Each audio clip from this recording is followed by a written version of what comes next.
I had been following the history in Somalia for some time, since after September 11th. I mean, we really tuned up law enforcement to pay attention to what was going on with Al-Qaeda. For 16 years, Bob Fletcher served as sheriff of Ramsey County, which sits inside the Twin Cities area. Today, he is the founder and director of the Center for Somalia History Studies.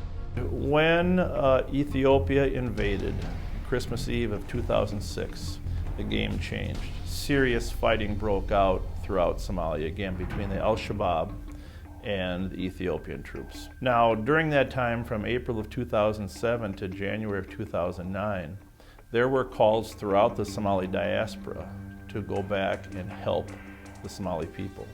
Keep in mind, this was before Shabaab was designated as a terrorist group in February of 2008. So at that point, Shabaab was really a rebel group fighting to restore a Somali-controlled government. The single biggest attack in Kenya. Militants opened fire from inside the shopping Somali militant group Al-Shabaab has claimed responsibility for the attack. As soon as they decided that they could ride in with AK-47s and grenades, that we were in a much more dangerous place, and we are there now. I guess the lesson learned here is we cannot underestimate Al-Shabaab. Kenya made a big mistake in underestimating them.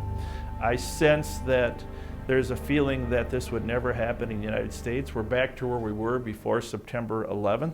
Al-Shabaab released its most recent video on October 17, 2013, which called for Muslims living in the West to attack non-believers in their communities. Jihad is an obligation upon every Muslim living in the West today.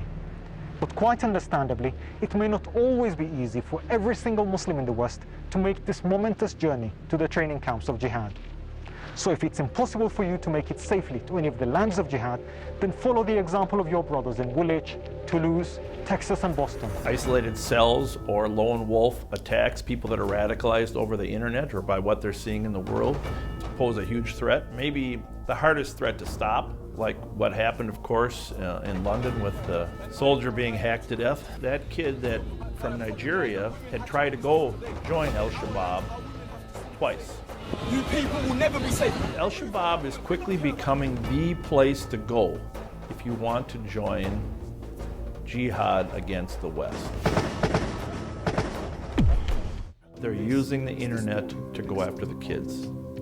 They don't need a large success story. 1 out of 400, if they are able to recruit 1 out of 400, the numbers are significant enough that they can be a threat to the West.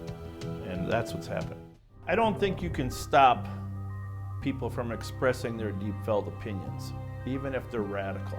I just think we're not good enough, law enforcement, community-wise, from having people express radical extreme ideas in mosques, churches, groups, whatever. We're just never going to be that good to stop that, and nor do we want to.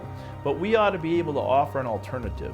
We ought to be messaging, we ought to be fighting for the hearts and minds of those kids, and we're not. Because they have a diaspora throughout the world, you know, San Diego, Seattle, Minneapolis, Nashville, Columbus, Ohio, because they have a diaspora throughout the world, they ultimately are far more dangerous than Al-Qaeda. Ultimately, there will be some type of attack on American soil.